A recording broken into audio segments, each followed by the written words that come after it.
Hello and welcome to the Captain's Table, ladies and gentlemen. My name is Paul Berserker01 Batman Shelley, your humble host and space bartender here at the AstroPub. Here I am with Al and HCVertigo. We're going to be talking, this is the Captain's Table, we're going to be talking Star Citizen. But before we get into the details of what we're going to be talking, I'll let these two wonderful folks introduce themselves, starting with Algared himself, the man behind Old Man Al Hurston and Crazy Al's Discount Chip Shop. Al, who are you? What do you do in Star Citizen, and where can they find you? Execute, didn't me. Obviously, a sign. I've missed my meds today. Hi, Paulie. It's a pleasure to be here. And as you said, I'm Old Man Al Hurston.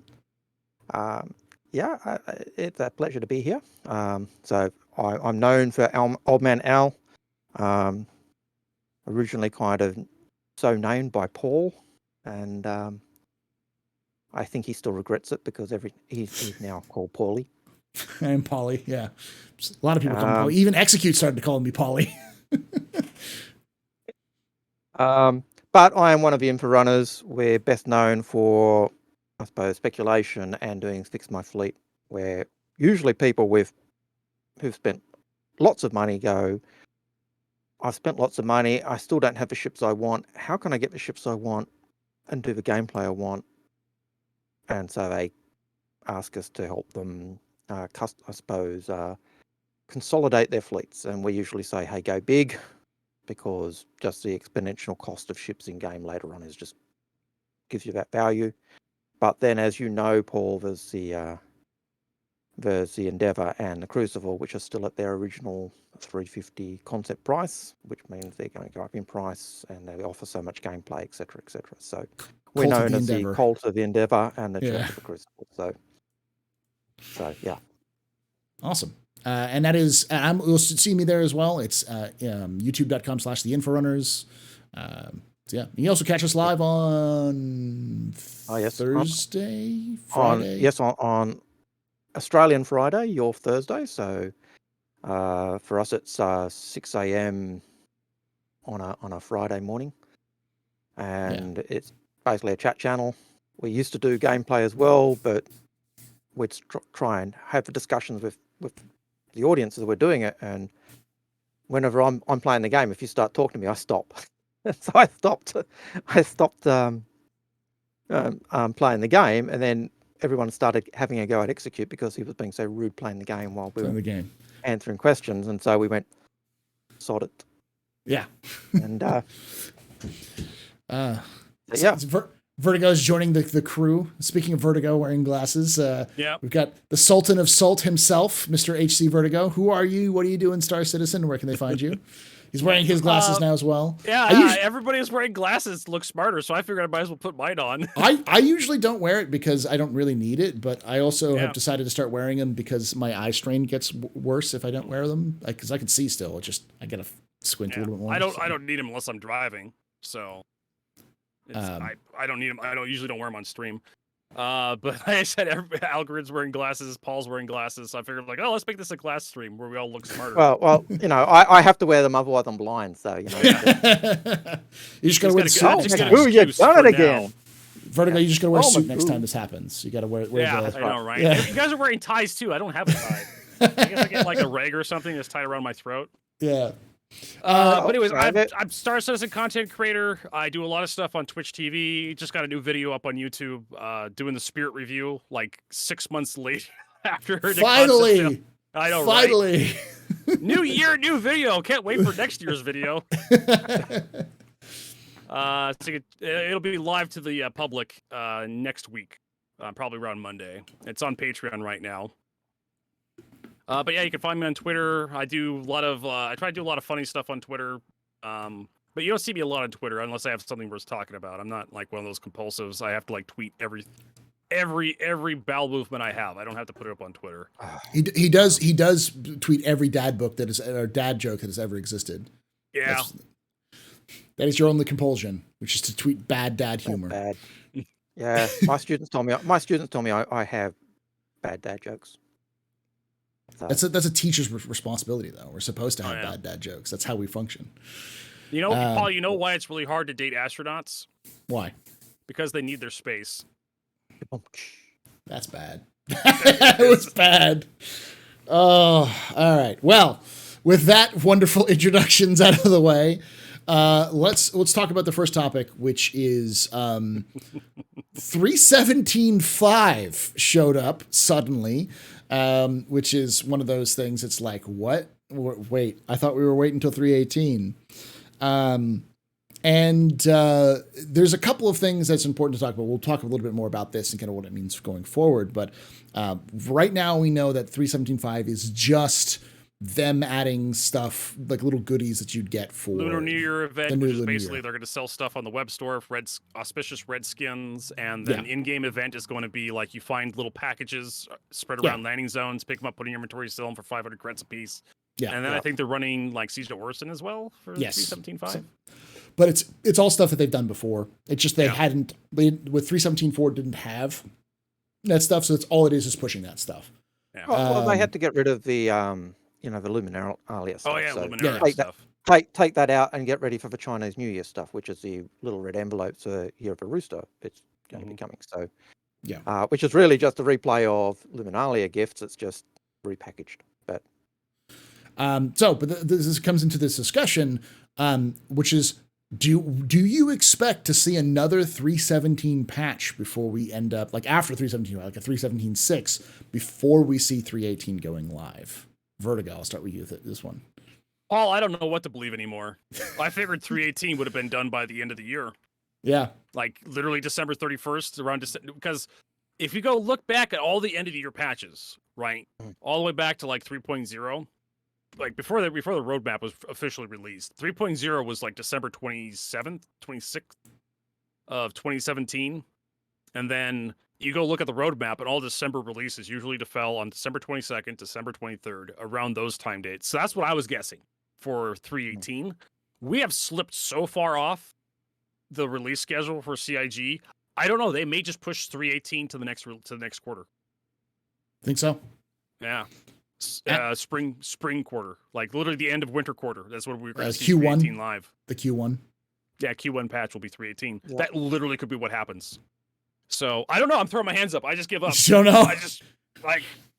Al, what do you think? Do you think we're going to see more 317 patches, or do you think we're going to see 318 before then? I think we'll see 317 patches that are kind of touching up, removing, adding the Chinese New Year, adding Valentine's Day, maybe adding some Patrick's Day things. If they need to do, if they need to add any new stuff that fits into that. But I think I'm with HG or HC. We're only in wave 1 of 318 on at least 3 waves, So we haven't even reached the PTU to everybody yet. Yeah. And they can always skip over. They have skipped over wave 2 before and gone straight to live, but that was when patches were a lot more stable than this. This is like the long patch cycle of what is it, 316 or 317? Well, 3.0 went into the PTU well, was like double. Oh, it was 363. 363. Or that was 263. 263 was the months one. The one that it lasted for months, and it was in PTU forever. They had a burn down segment on Around the Verse where they were talking about how many bugs it was going to take before they released 3.0. Yeah. They were literally their YouTube series literally had a segment where they talked about how many bugs they needed to fix before it would go live. I think Al's right though. I think it was like 315 that was in PTU for months. Like it was an open PTU for like over a month. There was there's two, when CIG releases a PTU patch, they usually put a letter designation at the end of the version number. So like 318A, 318C, 318B. 3.0 went into double letter. People like it went up to the Z patch, and then people were joking about, okay, what's going to be next after Z? Well, when AA and then AB, AC, I can't remember how high it went, but we've had 2 patches that went double letter. Double letters. Well, I think in wave 1 we're at O or L now, so yeah. We're getting there. We're getting there, and we're only at wave 1. So I'm with both of you on this one. It's like we're almost certain. I can almost guarantee you we're going to get a 317.6 for Coromore for February, and then we'll probably get one for St. Patrick's Day for what is it? Humana Invicta or something like that, or it's Yeah. no, not Invicta. It's It's Pax Humana. Pax Humana. No, that's I Yeah. think it's not Pax Humana. That's Veterans Day. It's something like that. It's whatever their made up Latin holiday is about. I'd have to pull up the web page and have a look. Stella at the- Fortuna. Thank you, chat. That's it. Ah, there Yeah. you go. Yeah, Stella Fortuna. It was on the tip of my tongue too, Paul. Like they've Yeah. sold ships with the skin. Yeah, with the green skin. Yeah, You know. the green skin. Yep. So I was thinking Ursa. The Ursa. Yeah, Yeah, Ursa, 'cause of Ursa. the Phoenix, the MSR. PC-2. Yep. yeah. So I would if I was anyone watching, I'd be girding your loins for 317.6 and 317.7. That's going to happen, I think, because I don't think we're going to see 318 releasing until at least March, till quarter one, just because. The question is, will we get 318 before Invictus, or will Yes, Invictus be the 318 launch? that's a good question though. But let's see. Vertigo. What do you think? Do you think we're going to see Vertigo, or will we see Vertigo before Invictus? Yes, you're seeing right here. Yeah, The answer you'll is see me yes, and Sunday. we're looking I'm at trying him to now. stream, so unless I die in the middle of the night, Will we see? God, please no. Well, come on, HC. You're on screen now, so we're all seeing you. So we've all seen him. Yes, the answer is. Will we, Vertigo, do you think we will see 318 before Invictus? Which is Yes. in May, by the way. So, yes. So we got January, February, May. So I'm thinking February, the end of this month for 318 is what I would be guessing, but I don't know. But I mean, it would be CIG would. Oh man, I can't imagine 318 PT going that long. We're still waiting for 318 to release in May. So, Al, what do you think? I'd like to think at the outside. That's my longest guess. After that, I'll start to worry. Up until then, I can cope, but after that, I'm going to be going, oh no. I think we'll see 318 release in end of February, early March, but it's really hard to tell because the problem is that we still haven't gotten Wave 2. I'm almost certain they will do a Wave 2. When Wave 2 comes out, then we'll know a little bit more. And if the Wave 2 just rolls directly into OpenPTU, I expect 318 to be at least a month in OpenPTU. At least a month in OpenPTU. Just because of the amount of people that will smash it. You know, you think Vertigo is bad with his hoarding and doing random things. If he can get into a server, I'm sure Vertigo would be filling his hab full of random junk to see what happens, because that's what Vertigo's pastime I mean, is. like, I'm going to be filling my hab with other people's random junk. That's what I'm going to be doing. So Like, I just have to empty my inventory into my hab to fill it with random junk, and I know. Algared, have you been a subscriber since the very dawn of the Kickstarter? For a long while, yes. Yeah, Not so since the dawn of crowdfunding, because I actually joined in 2014 when I finally found out about Star Citizen. But I became a subscriber pretty much there and then, and was very grateful of that, because the old forums, the subscriber forums, were a haven of sanity compared to the abysmal acid general forums, vitriol of general forums, yeah. which basically became Spectrum with less forum aspect and just more acidity and horror. For those who don't know, we have to explain the in-joke here for those who are just joining us. When you subscribe to Star Citizen, they have a subscribers program to support development, and you pay like $10 to $20 a month, and it gives you a whole bunch of benefits. One of the biggest benefits that a lot of people subscribe for is you get certain in-game items, armor pieces, undersuits, plushies, items your character can hold in game, knives, weapons, and go ahead, Al. Sorry, go on, HV. And when CIG first introduced the new inventory system that we have right now, they had an infinite bag of holding that everybody had. Just all the stuff in the world was in there, right? When they changed over to the inventory system we have now, people had their inventory filled up with the subscriber items and could not put anything else in there because they were up against the max inventory for whatever landing zone they spawned at. So CIG had to quadruple the amount of inventory space available for subscribers, because there's just so much. They would go out, the subscribers wanted to buy like a undersuit or something, or an armor piece, or magazines, or a medipen. They couldn't put anything else into their inventory because of that. That's Algared. Like he spawns into a landing site and it's just his inventory is just full of stuff because he's been I subscribed go for to so long. I go to the ship terminals and it times out on me after Yeah. I get down to the bottom. Well, that's his fleet. You're like what, double a goddess or something? He's very high. He doesn't like to talk Yeah, about it something too He much. doesn't like to talk about it. I don't like looking at the total because let me see how bad my Pokemon syndrome is. But oh gosh, what was what were we going on about? I think we kind of already talked about it. We're talking about 318 and when it 318. comes. Well, let's talk on continue on 318. Al, in terms of the actual features, because there's a lot of talk about PES, but outside of PES and cargo refactor, there's been a lot of stuff added. What is the things that kind of come to your mind with 318 in terms of like what's been added to this patch? Because there's a lot of stuff. Yeah.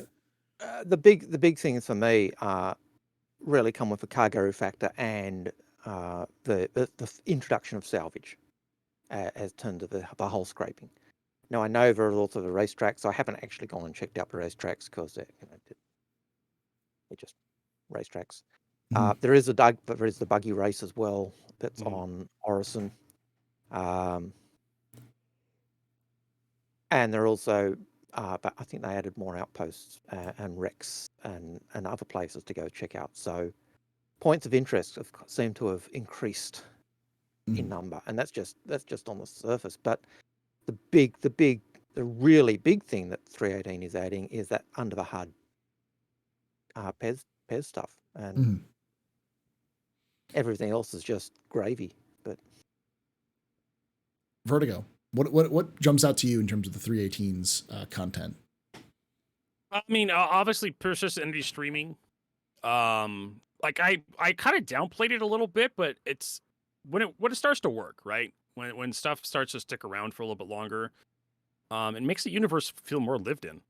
Like you go to a cave or something, and there's stuff already there. There's like remnants of like a fight, a dog fight over like over a planet, and there's like the inventory of the ship is spilled out over the whole area, and it's just like you go out there with a tractor beam, and you start lassoing stuff into your ship, and it's just like there's a corpse over there with like armor on it, and there's many pendants in inventory. It's just like people are talking about how the Reclaimer and the Vulture are like bringing salvage to the game. Like Vertigo, this is the first salvage, and I'm just like, look at all this stuff.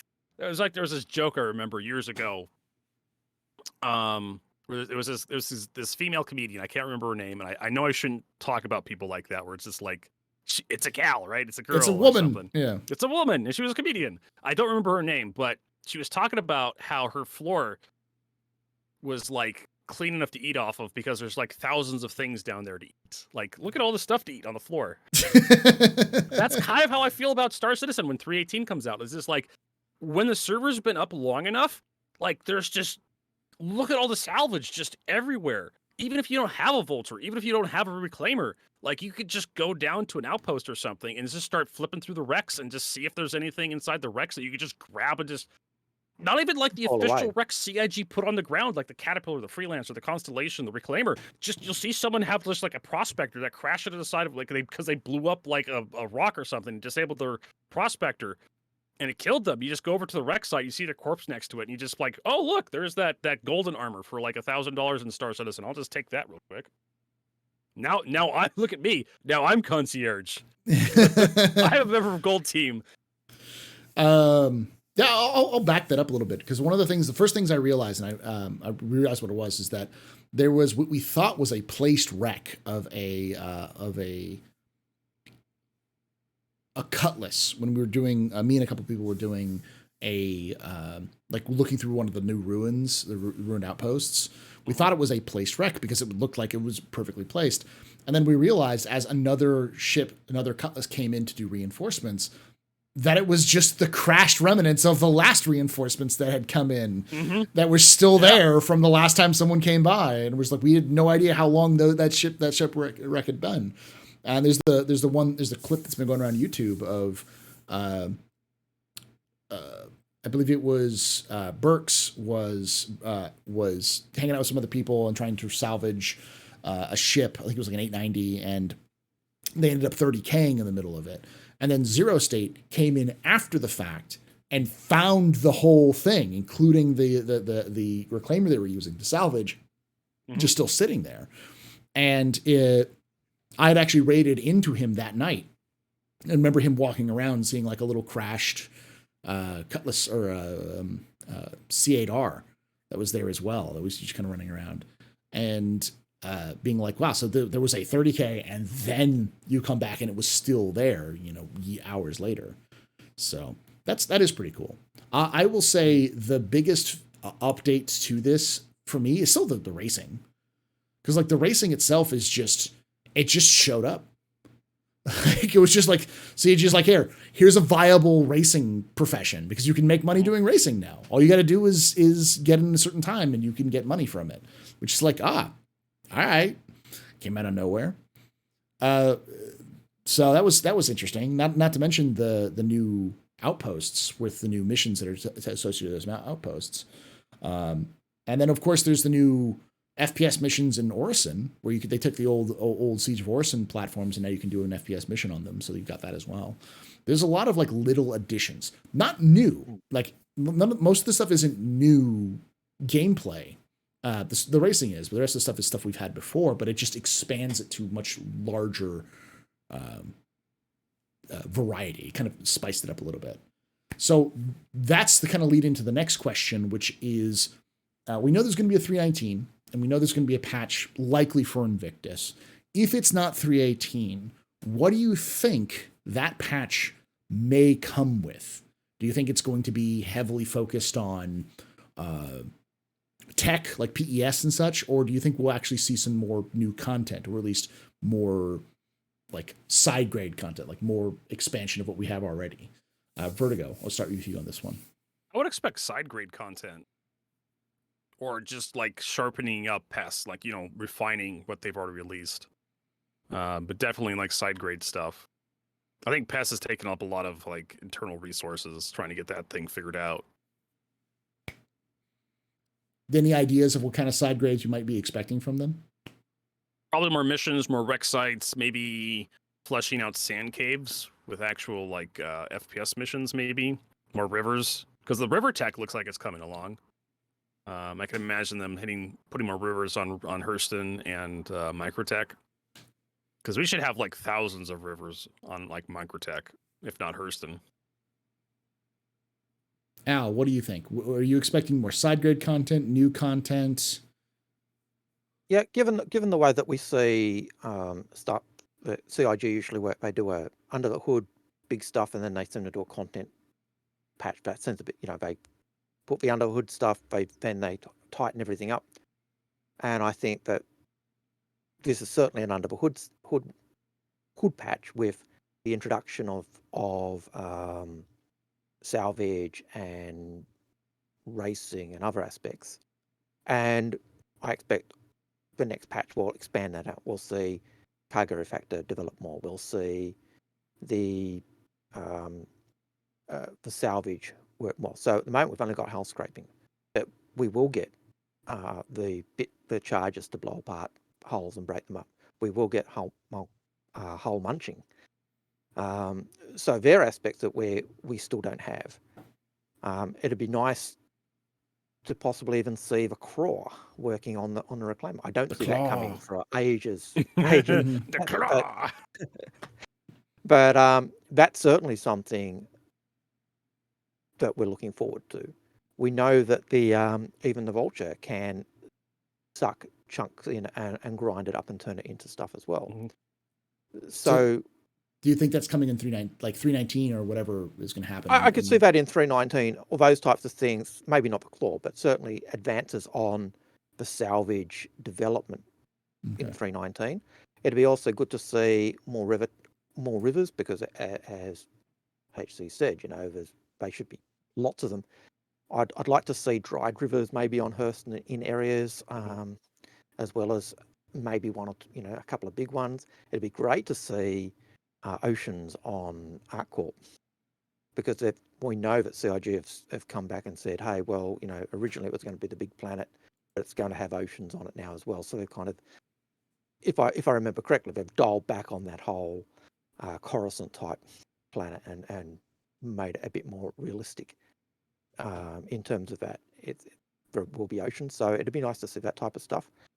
The river tech really intrigues me as well, because when you think of it, that's also the tech that'll be used for roads, because it's exactly the same. You put where you want your road to go, boom, the stuff on the side of a road, and so it gives you that whole aspect. And I am looking forward to the Lorville rework. So yeah, and race. Are you looking forward to the Lordville rework, or is Old Man Al looking forward to the Well, to the both? Both. I usually live on Lorville because it's to me it looks very Australian. But I am looking forward to the Lorville rework, because one of the things I'm looking forward to doing is flying around it and doing weird things and flying. I mean, I'm looking forward to the Lorville rework. Do you think we'll see the Lorville rework in next patch though, Vertigo? Like before like just the summer patch, the Q. I don't think patch. 3.18. Maybe the next patch 3 we'll probably see Lorville updated. Okay. Yeah. Well, I can't recall seeing anything new in Lorville in 3.18 at the moment. So no, I don't remember. I think it was just the same. If I remember correctly. Of course, I was trying to hang around a Crusader every time I was in the PTU, because they had those Orison platforms. I was trying to unlock those missions. But kind of a pain in the butt to get those missions to work, though. I was going, even though I keep spawning at Lorville, I kept going to Orison because I wanted to try and learn the Ahumani racetrack, which is the one that we use for Crux Cup, which is coming up. Check out cruxcup.com to find out when. Check it out. Find out more. It's one of the oldest. It is the oldest racing competition in the verse. Daymar Rally gets a lot of credit, but Crux Cup's been around for a very long time. So I think we started Crux Cup in 2015. In what would have been April 2015 was when the first Crux Cup was. I believe you actually commentated. I was a commentator for the first one. Yeah, I remember Captain Richard won the Aurora race. So that's right, the Aurora Classic. It's one of a few races where we had the Aurora Classic. You could race any ship as long as it's an Aurora. Yeah. We used to do it in Arena Commander, and it was a nightmare to organize. And eventually, Arena Commander just broke. You couldn't organize anything in Arena Commander. It just kept crashing. I don't know if they fixed the group stuff for Arena Commander yet. That's one of the things that they are doing, I believe, in 3.18. It's supposed to be.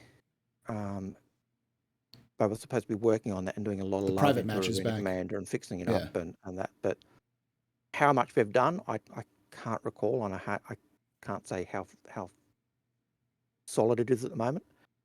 But over the years, we ended up moving to the live server once we figured it was stable enough to run a big event. And the biggest Crux Cup we had was about 219 registered people. And I think that was in 2018. And it was, you'd run every race, so you'd have 8 people or 6 people in a race, and you'd do all your heats, and then you get and so it ended up taking a whole day to do Crux Cup.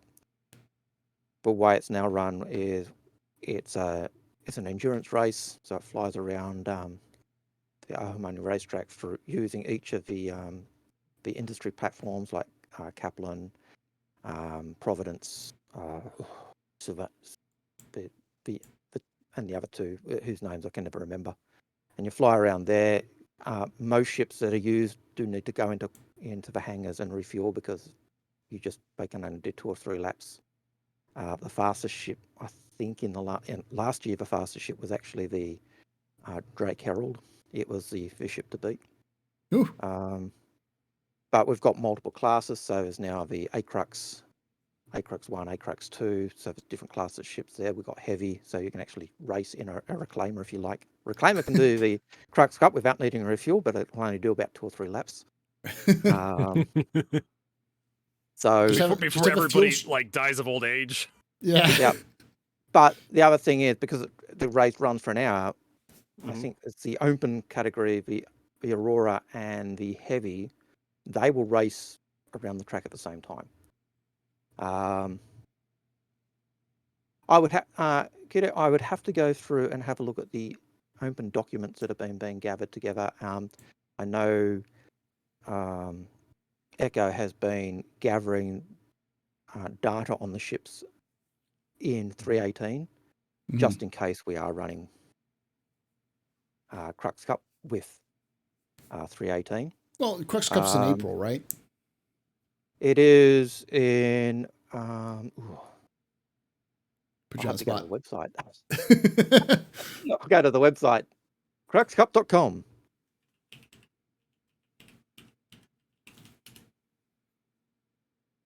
It's saying... And it is in 69 days, 12 hours, 28 minutes, and 16 seconds. This doesn't tell me the time, though. So that's, February, March? March-ish, okay.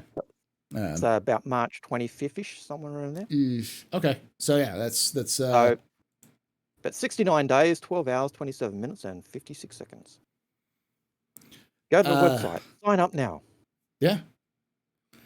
I'll finish up with my thoughts on 319 or like the next patch.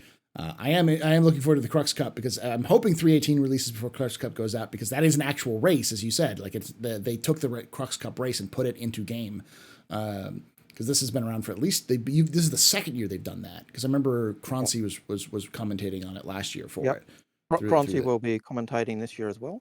So so one of the they did look at putting the Crux Cup in as an official track. They actually chose not to because they were going for more of a small time trial-y type races. Okay. But one of the things they did do when they were putting in one of the other races, that they'd put a start screen that was blocking one of the entrances, which was making it difficult for the larger ships. And they have moved that. Okay. So that was, I think, Neo with that team actually went above and beyond to actually make sure they left that track open. They had looked at it, but when they were putting stuff in, they accidentally blocked it, and they have moved stuff so that it doesn't block the track. So that was pretty cool. In terms of like 319, though, I think because we know 319 is coming out, I do still think it's going to come out by Q2. I don't think 318 is going to be that bad. And with that, I think we'll probably see probably expansions. I would hope to see more cargo, like just not necessarily a revolution in cargo, but more cargo container sizes would be the next logical step from the cargo refactor. So have pretty much similar everything we have now, except for instead of having, just one SCU cargo bays, you have the 32 SCU, you've got the 12 SCU, you've got the different sizes. So some of them might be fluid, liquid and gas containers versus other things like that. So hopefully we'll have that. I also think that we'll probably see more versions of salvage. We might even see something like Quantum attached to salvage. Quanta attached to salvage. I think that might be a thing we'll see, is like more like quantum missions about salvage. Like, hey, this is a wreck we found. Go clean it up. We need you to clean it up for this. When you're done, let us know and we'll pay you. It's kind of like you're going into like clean up a battle or whatever, or clean up a wreck site. And I think we're almost certain that we're going to see. I don't know if this is true or not. This is pure speculation. Well, all of this is pure speculation, but this specifically is pure speculation, which is we might actually see Lorville and the UGFs before for the summer patch. They were very far along with Lorville and the UGFs as of CitizenCon. So they did seem to be very close with that, didn't they? The other thing that would be interesting to see from chat, Ionic Gecko said, the rafts, cranes, and tractor beams. Yes. I don't know about the cranes, but certainly the tractor beams are certainly something that would be really, really good to see. It'd open up gameplay for the Caterpillar. It'd open up gameplay for the Cutlass. It'd open up gameplay for the 315P. The Titan. Yeah. The Titan. The Taurus. There's so many ships that actually have a tractor beam on them, and that's not including the large handheld tractor beams. So it'd be I could easily see Awesome that to being see the that working. I can easily see that being the flagship release for 319. Then the thing that they're really pushing, which is the ability to move with tractor beams. Because the other thing that's in heavy development right now is the SRV. So the SRV coming out is big because that's just a tractor beam ship. That's all it is. So I think the key is to look at the development of the SRV, and if the SRV seems like it's getting close to development, then 319 is likely around 319, whatever that is, probably Q2. Then we'll likely see that being the big kind of thing that they'll do, which is cool. Yeah. It's not a huge, and that's kind of a side grade because we already have tractor beams in game now. This is just scaling that up a little bit. So And it's the same with the cargo pods. We've already got cargo pods in game and Yeah. cargo refracting coming with 318, but going bigger containers and being able to manipulate the 32 SCU cargo pods, that becomes a side grade. It opens that whole refactor aspect.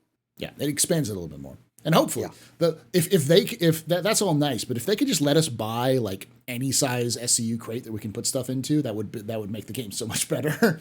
I know Vertigo would prefer not having to carry around a one SCU cargo crate wherever you went if you wanted to get random stuff from places and take it from point A to point B.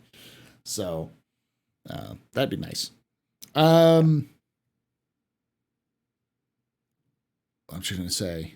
I think that's the kind of the discussion that we're going to kind of talk about for today, a little bit shorter one.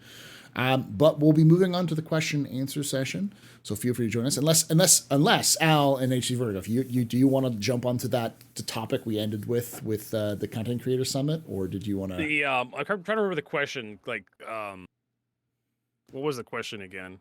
I'll simplify it, but it was effectively the nature between hype baiting and gaslighting. He called it gaslighting. I don't like that. I don't think that's the proper use for gaslighting in terms of what he's trying to talk about, because he's talking about like how do you manage the difference between being way too optimistic, like hyping things way too much, or being far too negative on the game. Bringing up the concept of like how creators will often promise things that CIG never said, and how creators sometimes will just lie or will say things that they've never said in the past. I mean, I'll kind of regurgitate what I said on there to kind of get us started, because I think it was like an interesting point. That's why I said it. CIG I don't think CIG's lying to us, or when they say something, at the time they absolutely 100% believe the thing they said. But I think it's more not gaslighting, but more of the Molyneux syndrome, where someone will promise you to do something constantly, and they'll push it off, they'll push it off. Stuff constantly comes up, and then eventually we realize that person is not reliable because reasons. And we've had this over the years with Squadron 42 release. I mean, I know people are going to jump down my throat. Star Citizen Defenders are going to come out and like, Vertigo, like, how dare you be negative of Star Citizen? Like, no, they've literally done this over the years. Like, Terravon Kung Fu, Squadron 42 was released back in 2016.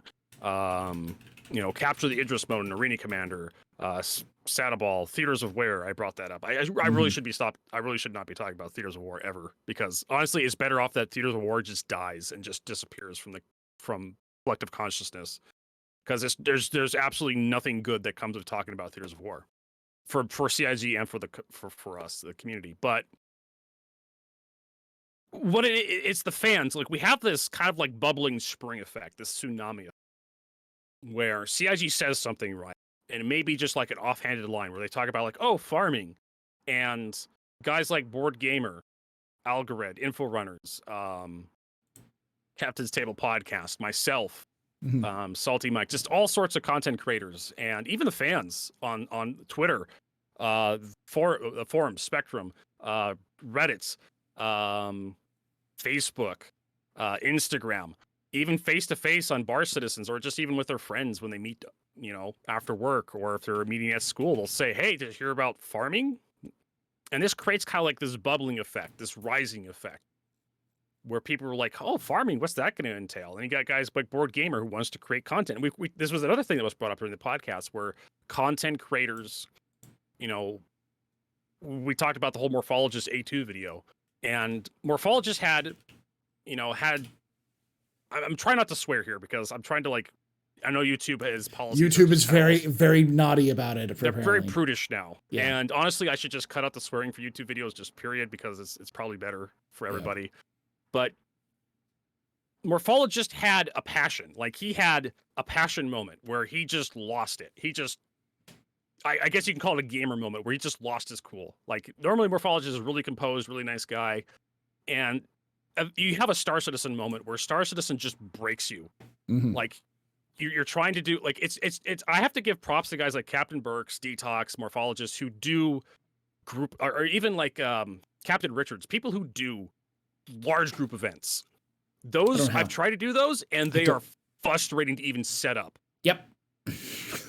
Never mind, like, all the bugs and issues, because the number of people in your group exponentially multiplies the number of problems you're going to have in that session. Because someone's going to crash out, and the server's going to fill up. Then you have to wait for that person to get in, and then someone's going to have their ship blow up on a landing pad. And you have to wait because that ship was like not a ship you had, and we needed that ship for the event. So you have to wait for the cooldown, the timer, and you have to send some money so they expedite it. You still got 30 minutes to fill because everyone's buying armor and medical supplies. Some guy hasn't logged in Star Citizen in 6 months, so he's got to buy all his stuff back. It's been like 3 patches, and people are trying to figure out what hotkey does a thing, and so you have to run a quick tutorial, and so people can learn how to play Star Citizen again. And it's just, it's frustrating. So when you finally get there to Jumptown to start your event, and then some guy just plows right into your ship, and you feel like there's nothing you can do about it, and it sends you to the moon. Mm-hmm. But as we talked about in the podcast, when you're a YouTuber and you want to make money off this, or you just want to grow your channel, there's a game you have to play when it comes. There's an algorithm you have to feed. You have to work with the algorithm if you want to increase your reach, your voice, your platform. And I'm going to loop back around to the topic we just talked about. A little bit is a tiny bit of the problem about hype in Star Citizen is the content creator.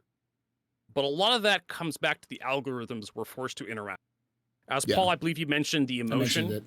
Yeah, for those of you who don't know, check this. Some of this stuff we're referencing back to is the Content Creator Summit, which was put on by Soul Citizens. I'll have the link right above Al's head right now if you want to go watch some of that. It's 4 hours, 5 hours long. So it's a little long, but the last question, the last little bit is what we're kind of referring to, because this is we had a lot of discussion on this. So yeah. Go ahead. And a lot of people noticed the crazy crackhead screaming in the middle of the road. Yes. Not the well-dressed businessman that's shuffling off to work with like a briefcase. Most people don't pay.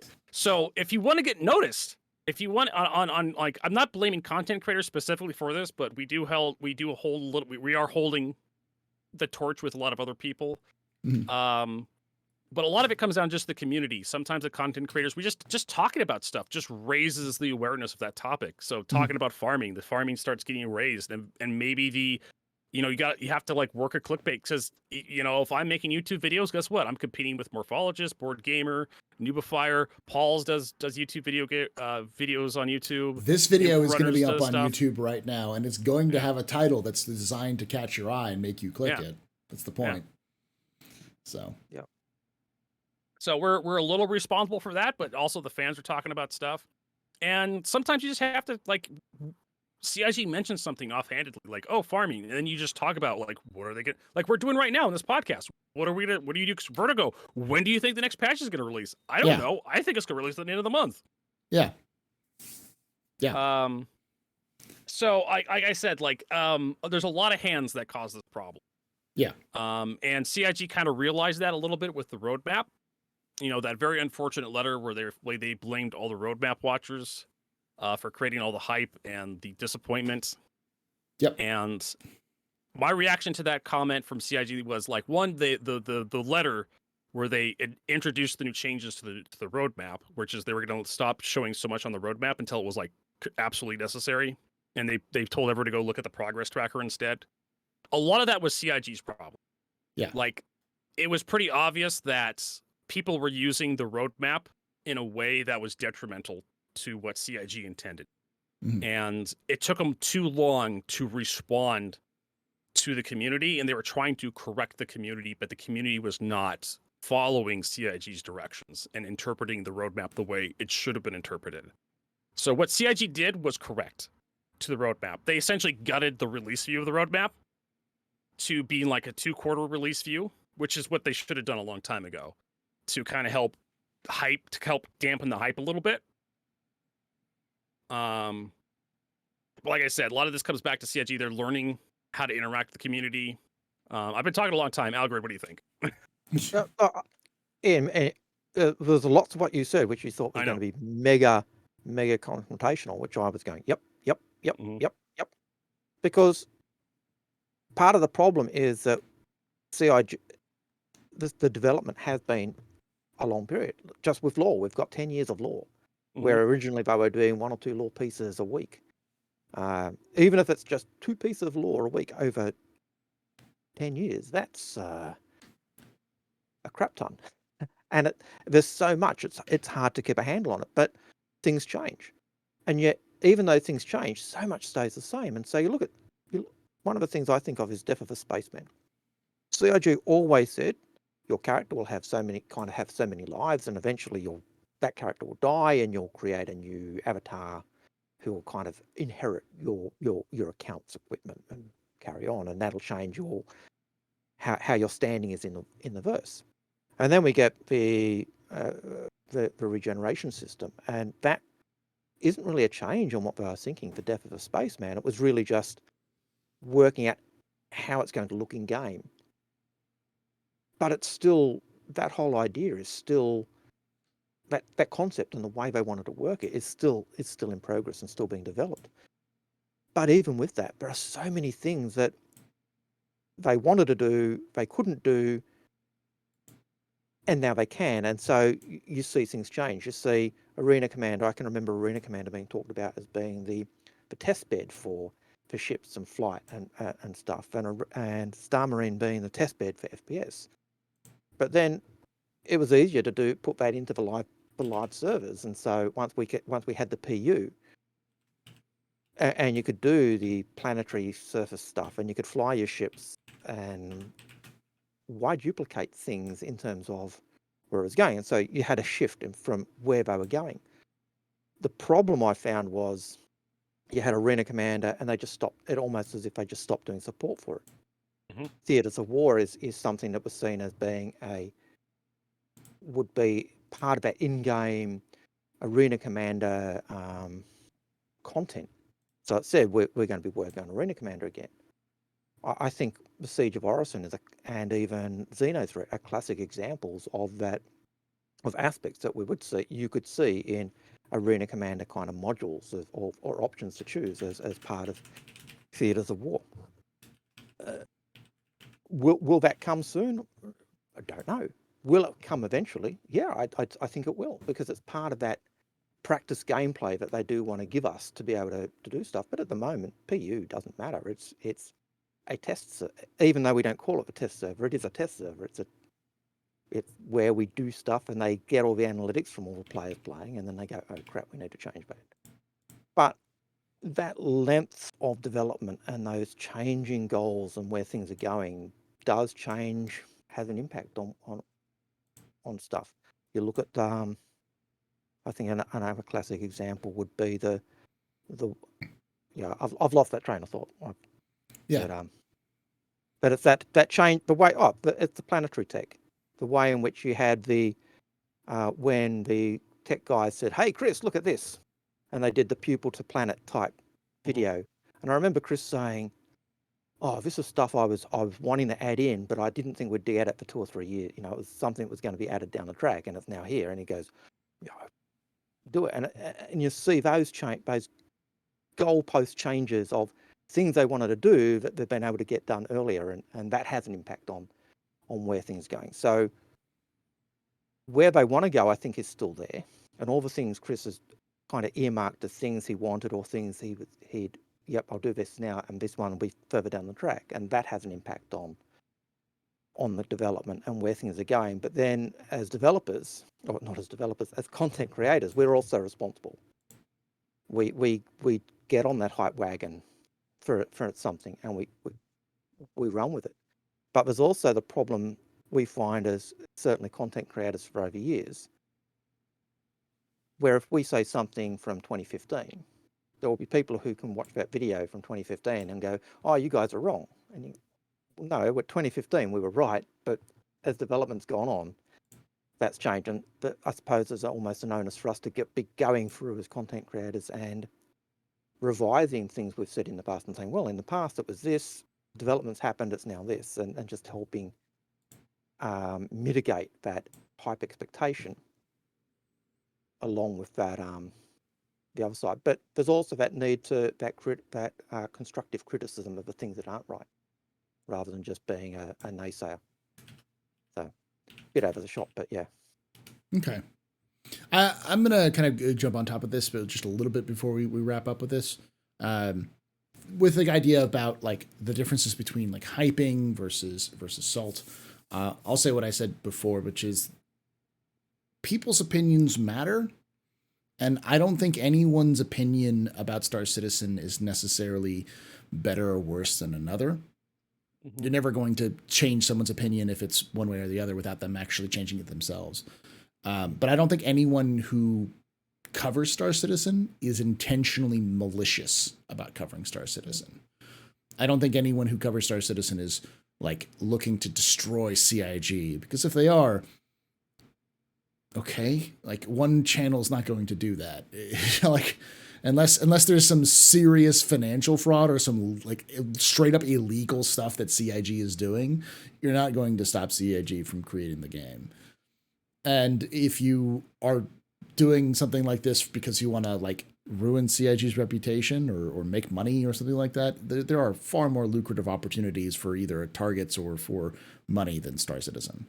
And I also don't think that people are super like are simps for CIG, you know, like absolute, like CIG can do nothing wrong. I think the concept of the absolute hater and the absolute white knight, those are straw men.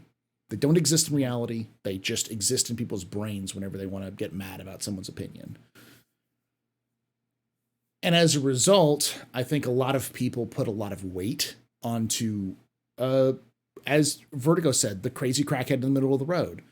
That's, you know, people are going to pay attention to the crazy crackhead, not that the crazy crackhead is talking about government corruption that runs deep into the mayor's office. Even if the crazy crackhead is right, mm-hmm.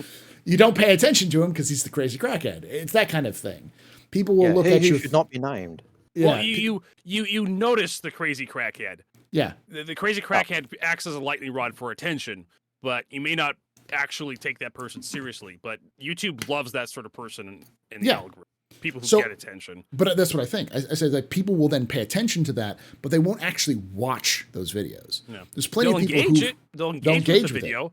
They'll comment. They'll like or dislike. Which causes that to rise in the algorithm. Yes, but they won't watch it because, especially I've seen people who, if I'm like overly optimistic with a video title or thumbnail, or if I'm super pessimistic about a title or thumbnail, I will get people who watch before, like this video will likely get a comment before I'm finished with this recording, or like the recording, but before I'm finished with this video. Like when I release this on Monday as a standalone video, I can almost guarantee you there'll be someone who comments, has an opinion on something we've either like that's been mentioned in the title before it's fully finished, because people will do that. They will sit there and comment on the video that's like 2 hours long, and they'll comment it after the first 5 minutes it's been up. It's like, there's no way you watch this whole thing. Don't comment on something you don't, but they do it anyways because that engages. YouTube promotes that. And then as a result, it's becomes more like that. Cause like, for instance, I say HCVertigo is the Sultan of Salt. Vertigo is not that salty. There's Vertigo, far worse than me in this world. Yeah. And, you know, people talk about Salty Mike or Grumpy. I don't know Grumpy personally. I don't watch his content, but I know Mike enough and I watch his content enough that he's not that salty. A lot of his titles are going to be, you know, with his name and with his reputation of his titles leads people to be like, oh, I just don't like him or whatever, which is fine. But I think a lot of content is given a bad name simply because of the things that content creators have to do in order to get you to engage with their content. Because if you don't engage with their content, then it's not seen. As much as I'd love to release a lore video that's just the complete history of the Anvil Gladiator, it's not going to be titled that. It's going to be titled the ship that was created from a scam, because then people will be like, what? I'm intrigued now. You know, there's a lot more people who are interested in that. Scam Citizen, that's what you're talking about, right? Exactly, yeah. And people will make that comment. I know that comment's going to come out in that video before I even release it, but because of that title. But, you know, hey, it's engagement. And that's the problem. I think a lot of people, and then people amplify it. Morphologists will say something bad about the A2 and talk about how it needs to be kind of reined in a little bit. What he was talking about in that video was just it needs counterplay. It needs some decent counterplay, because otherwise it's just a troll device. And then a lot of people pointed out to him, there is counterplay. You just didn't realize it. And then showed a bunch of videos of people using like the Centurion and such. But he wasn't wrong. He was mentioning that he hadn't found this and he thought this was an important thing to bring up, and it was his opinion. And a lot of people gave him shit for it. And it's that kind of thing. You make a comment, or you do a video, or you say something, and people blow it out of proportion. I think the same thing happens with CIG, where like Chris Roberts said Tavaran Kung Fu in a 10 for the chairman, and now everyone thinks there's going to be Kung Fu styles in Star Citizen because he mentioned it in a 10 for chairman as a possibility. We were still talking about Death of a Spaceman. We have no idea the full extent of the Death of a Spaceman, but like the actual document we have on Death of the Spaceman is very basic compared to what Chris Roberts has actually said or mentioned in the past. But like that's this kind of the kind of thing. It's a lot of it is lost in translation. This sort of like hype versus salt. It's a lot of it is lost in translation. It's a lot of very passionate people, and I say passionate not to be euphemistic of people who are super salty. I mean passion. Like, again, no one's making a video on anything, because all three.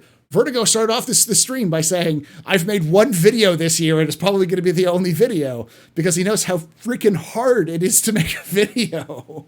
How much time and effort, even just to pull a video off of a stream, it still takes time and effort to pull the content up. It takes time to do this sort of thing. And anyone who's going to take the time to produce something of any quality, especially if it's going to get a lot of attention, it means they care. And that kind of thing can go wrong in places. Sure, people can make mistakes. Board Gamer makes mistakes all the time when he comments. I make mistakes all the time in my comments. That's just kind of human nature. But I don't think anyone's malicious about it. That's all. So, all right. With that being all said, I think we're going to finish this up and wrap it up to the question and answers. If you're watching this after the fact on YouTube on Monday, because this is live on YouTube and Twitch now on Saturdays at 3 p.m. Pacific, 6 p.m. Eastern, twitch.tv/TheAstroPub or youtube.com/TheAstroPubLive. But if you're watching this on Monday, the question and answer session is already live. It'll be right above Algared's head. You can click that little link and you can go right to these question and answers. You do not have to wait. And of course, let me know if you still like that. If you'd rather me wait a little bit longer to post them separately, because I used to post them every like days apart. But if you still like that, please do let me know, and please do interact with that to help promote it, because sometimes it can not get as much, gets buried because of being the second video released. If you started watching and you're still watching, you're clearly liking the content, so hit that like and subscribe button. Hit the like and subscribe button as well, and if you hit the little bell and notification, comment. Algorithm engagement for the algorithm god. Yes. Actually, the guys on some of our viewers on the Infrarunners call it the algorithm, or the algorithm. The algorithm, yeah. So, yeah. You were just repeating what everyone else says, HC. Yeah. But yeah, like this video if you did enjoy this. If you dislike this video, dislike it. If you didn't, it's up to you. Subscribe, but if you really enjoyed this content, hitting that bell icon will let you know exactly when any of these videos go live. It'll also let you know when these live streams go live, I believe. So if you hit the little bell icon and hit notifications for all stuff. Make sure you're checking out Inforunners and HCVertigo at twitch.tv/HCVertigo, youtube.com/HCVertigo, and then Inforunners at youtube.com/theinforunners. And like I say every time, hope to see you someday in the black.